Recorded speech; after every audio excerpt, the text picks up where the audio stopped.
दोस्तों फाइनली नए सेशन 2026-27 के लिए भी दिल्ली सरकार ने गेस्ट टीचर के रीज्वाइनिंग का सर्कुलर ऑर्डर जारी कर दिया है। आई होप आपने ये सर्कुलर अभी तक देख लिया होगा। सर्कुलर जारी होने के बाद गेस्ट टीचर में बहुत ज़्यादा मायूसी छाई हुई है। एक तरफ गेस्ट टीचर इस री इंगेजमेंट रीज्वाइनिंग के सर्कुलर का हर साल इंतज़ार करते हैं। 10 मई को डिसंगेज हो जाते हैं और 1 जुलाई से फिर से रीज्वाइनिंग का प्रोसीजर गेस्ट टीचर का होता है। तो काफ़ी सारे गेस्ट टीचर वेट करते हैं, काफ़ी सारे नहीं बल्कि सभी गेस्ट टीचर वेट करते हैं, क्योंकि जो मई और जून का जो चूल्हा है वो कैसे जलता है गेस्ट टीचर का, वो गेस्ट टीचर ही जानता है, क्योंकि कोई सैलरी नहीं मिलती। तो ऑब्वियसली इस सर्कुलर का इंतज़ार हर किसी गेस्ट टीचर को होता है कि भाई री इंगेजमेंट का सर्कुलर आए तो हमारे घरों में फिर से चूल्हे जलेंगे, फिर से दिहाड़ी मजदूरी में जाएंगे। लेकिन इस बार के सर्कुलर ने सभी गेस्ट टीचर को बहुत ज़्यादा मायूस किया है। बीजेपी की सरकार से बहुत ज़्यादा उम्मीद थी, हद से ज़्यादा गेस्ट टीचर को उम्मीद थी। हालांकि उम्मीद होनी चाहिए और उम्मीदों पे ही दुनिया टिकी है, उम्मीदों पे रिश्ते टिके हैं। लेकिन इस उम्मीद पर अब दिल्ली सरकार ने, बीजेपी की सरकार ने, दिल्ली शिक्षा विभाग ने पूरी तरह से पानी फेर दिया। ऐसा क्या है सर्कुलर में जिसके कारण गेस्ट टीचर मायूस हो गए हैं, वो हम आपके साथ शेयर करेंगे। उससे पहले सर्कुलर की जो हर साल की लाइन है, वह 3 दिन में आपको ज्वाइन करना है school with in 3 working days. तो ये वर्किंग डेज मंगलवार, बुधवार, वीरवार, शुक्रवार है ना। तो बुध, वीर और शुक्रवार तक आपको 1, 2, 3 तारीख तक आपको ज्वाइन करना है। तो मैं सबसे पहले तो आप सभी गेस्ट टीचर्स से ये रिक्वेस्ट करूँगा कि आप लोग ज्वाइन कर लीजिएगा, क्योंकि जब आप रिपोर्ट नहीं करते हैं स्कूलों में तो आईडी ब्लॉक हो जाती है और उसमें मेंशन भी रहता है कि अगर आप विलिंगली ज्वाइन नहीं करते हैं तो आपको नॉट विलिंग शो कर दिया जाएगा कि भाई आपको गेस्ट टीचर जॉब की कोई ज़रूरत नहीं है और आपको फिर हटा दिया जाएगा। आप दोबारा मतलब ज्वाइन नहीं हो सकते हैं और 6 महीने तक का प्रोसीजर तो रहता ही है। हालांकि काफ़ी सारे गेस्ट टीचर डीएसएसबी की तैयारी में भी लगे हुए हैं और वो चाहते हैं कि वो अब दोबारा इंगेज ना हो, वो दोबारा से रीज्वाइन ना हो। तो ऐसे गेस्ट टीचर को क्या करना है वो भी हम बाद में बात करेंगे। फिलहाल जो हमारा ज्वलंत मुद्दा है कि आखिर गेस्ट टीचर इससे मायूस क्यों हुए। देखिए, एक तरफ तो बेसब्री से इंतज़ार है, दूसरी तरफ मायूस नहीं होना चाहिए, लेकिन इंतज़ार था, उम्मीद थी गेस्ट टीचर को शिक्षा विभाग से और ख़ास करके बीजेपी सरकार से, क्योंकि इससे पहले की जो आम आदमी पार्टी की सरकार थी उसने तो 7-8 साल शोषण किया जम के। लिहाजा गेस्ट टीचर ने पूरा जोर लगा दिया बीजेपी की सरकार बनाने में और फाइनली बन भी गया है। हर साल पहले क्या होता था कि जो जुलाई में सर्कुलर आता था रीज्वाइनिंग में, उसमें 100 रुपये बढ़ने का सर्कुलर होता था कि जैसे डेली वेजेस होता था तो हर पर डे 100 रुपये बढ़ जाते थे, महीने में वो 2500 रुपये बढ़ जाते थे, यानी कि जो सैलरी में बढ़ोतरी होती थी वो 2500 रुपये की हो जाती थी हर साल। तो गेस्ट टीचर को उम्मीद होती थी कि भाई साल हमारे अकाउंट में हर महीने 2500 रुपये बढ़ के आएंगे, जो कि हर एम्प्लॉय को रहता है। भाई साल में 6 महीने में इंक्रीमेंट होता है, प्राइवेट हो या सरकारी हो, लेकिन इस सर्कुलर में ऐसा कोई भी मेंशन नहीं है।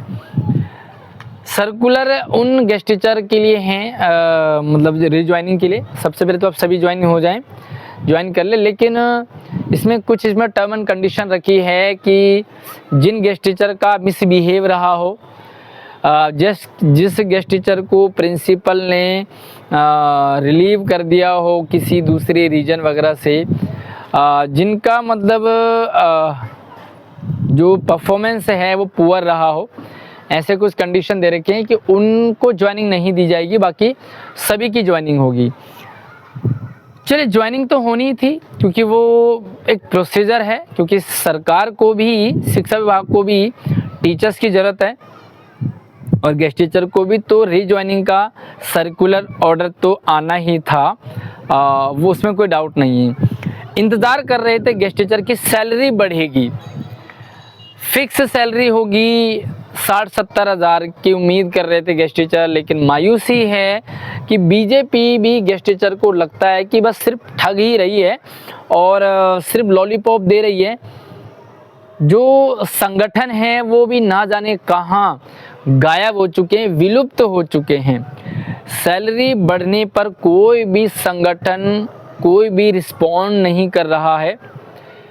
कोई संगठन, मिनिस्टर, किसी विधायक या किसी पार्टी के पास जा भी रहा है कि नहीं। हालांकि कुछ के सक्रिय होने की भी आपने देखी होगी, उनके पोस्ट आए थे, लेकिन जिस तरह से जोर लगना चाहिए वो नहीं लग रहा। वर्तमान में गेस्ट टीचर के इतने सारे संगठन हो गए हैं और ये सारे संगठन अगर जोर लगाते तो डेफिनेटली पॉजिटिव रहता, लेकिन एक दूसरे की टांग खिंचाई, अपने नाम के लिए झंडे गाड़ना, अपने नाम के, मैंने करवाया है।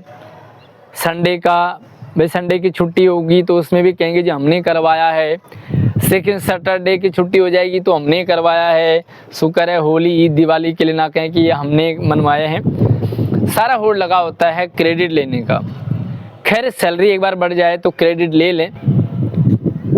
सर्कुलर में निराशा थी, बीजेपी से उम्मीद था। पिछले साल उम्मीद थी कि सैलरी बढ़े, क्योंकि ये बीजेपी के राज में दूसरी बार री इंगेजमेंट का सर्कुलर आ रहा है। पिछली बार उम्मीद इसलिए नहीं थी क्योंकि स्टार्टिंग फर्स्ट टाइम सरकार बदली थी बीजेपी की फरवरी में। तो भाई फरवरी, मार्च, अप्रैल, मई, जून, जुलाई, तो 4-6 महीने में ही बहुत ज़्यादा काम सरकार, बीजेपी की सरकार गेस्ट टीचर के लिए करें, ये उम्मीद नहीं थी। क्योंकि आते ही पहले उनको अपना काम समझना होता है, मैटर समझना होता है, तो उसमें हम कह सकते हैं। लेकिन इस साल पूरी उम्मीद थी, मैं पर्सनली बता रहा हूँ कि पूरी उम्मीद थी कि जैसे रीज्वाइनिंग का ऑर्डर आएगा उसमें सैलरी बढ़ने का मेंशन होगा। 100 रुपये तो कम से कम बढ़ते, नहीं बढ़े। इसका मतलब जो दिल्ली में बीजेपी है वो भी सेम केजरीवाल को फॉलो कर रही है। मैं केजरीवाल भी नहीं कर पा रहा था, लेकिन केजरीवाल तो बार बार ये कहता था कि बीजेपी नहीं करने दे रही, एलजी नहीं करने दे रहा। बट बीजेपी के पास तो अपनी एलजी है, अपनी केंद्र में सरकार है, सब कुछ अपना है, तो सैलरी बढ़ सकती थी। भाई ज़्यादा नहीं, एटलीस्ट 100 रुपये जो बढ़ते थे वो तो बढ़ते। लेकिन मायूसी है, बहुत ज़्यादा मायूसी है। अब इस समय नहीं बढ़ा तो फिर से गेस्ट टीचर वही वेट करेंगे, दिवाली का, टीचर डे का, 15 अगस्त का, 26 जनवरी का, ना जाने क्या क्या, नए साल का। तो ये सिलसिला पूरे साल भर चलता रहेगा, जो कि लॉलीपॉप रहेगा, सिर्फ लॉलीपॉप रहेगा। बाकी अगर सैलरी बढ़नी होती तो इसी सर्कुलर में मेंशन हो चुका होता। अब मेंशन नहीं है तो अब मायूस हैं सभी संगठन। जब तक एक नहीं होंगे, जब तक अपनी आवाज़ को बुलंद तरीके से ना उठाएं, तब तक ये क्लियर समझ लो कि गेस्ट टीचर का कोई भी काम नहीं होगा। ये क्लियर है। और भैया बड़ी संख्या में परमानेंट टीचर्स भी आ चुके हैं, जो फ्रेशर की ज्वाइनिंग भी है। तो आने वाले समय में लगभग 5 से 7-8 हज़ार गेस्ट टीचर तुरंत बाहर होने वाले हैं और उसके बाद कुछ नहीं होगा। अभी रह तू मैं कर लो, उसके बाद जब निकल जाओगे ना तो इसके लायक भी नहीं रहोगे भाई। बार बार आपसे रिक्वेस्ट किया जाता है कि एक हो जाइए, यूनिटी के साथ काम कीजिए, लेकिन ना गेस्ट टीचर मानते हैं, ना उनके संगठन मानते हैं। आए दिन नए नए संगठन बन जाते हैं। बाकी आपका क्या कहना है इस बारे में? आप अपना जो भी ओपिनियन है वो कमेंट में रख दीजिए। भाई बहुत ज़्यादा रात हो गई है, तो बाकी अगली वीडियो में मिलते हैं नई अपडेट के साथ।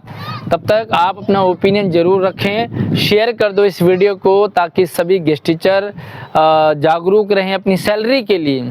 फिर से कहूँ, जब तक गेस्ट टीचर इकट्ठा नहीं होगा, जब तक गेस्ट टीचर के संगठन एकजुट होकर के अपने डिमांड नहीं रखेंगे तब तक गेस्ट टीचर कुछ नहीं, दिल्ली सरकार बीजेपी हो, कांग्रेस हो या आम आदमी पार्टी हो, वो कुछ नहीं करेगी।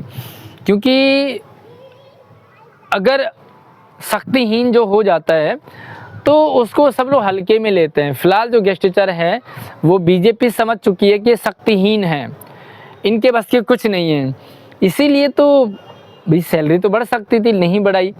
बीजेपी सत्ता में आई कि पॉलिसी बनाएंगे आपकी, भाई पॉलिसी में समय भले लगेगा लेकिन सैलरी तो बढ़ सकती थी, बाएं हाथ का खेल है, नहीं बढ़ी। अब आपको क्या करना है, क्या कर सकते हैं और क्या करना चाहिए वो कमेंट में रखिए अपने अपने सजेशन। बाकी आगे सजेशन सरकार तक पहुंचाएंगे, ये सजेशन गेस्ट टीचर के जो संगठन है उनके साथ डिस्कस किया जाएगा कि किस तरह से आगे की रणनीति बनेगी। अगली वीडियो में नए अपडेट के साथ मिलते हैं, तब तक आप अपना ख्याल रखिए। धन्यवाद।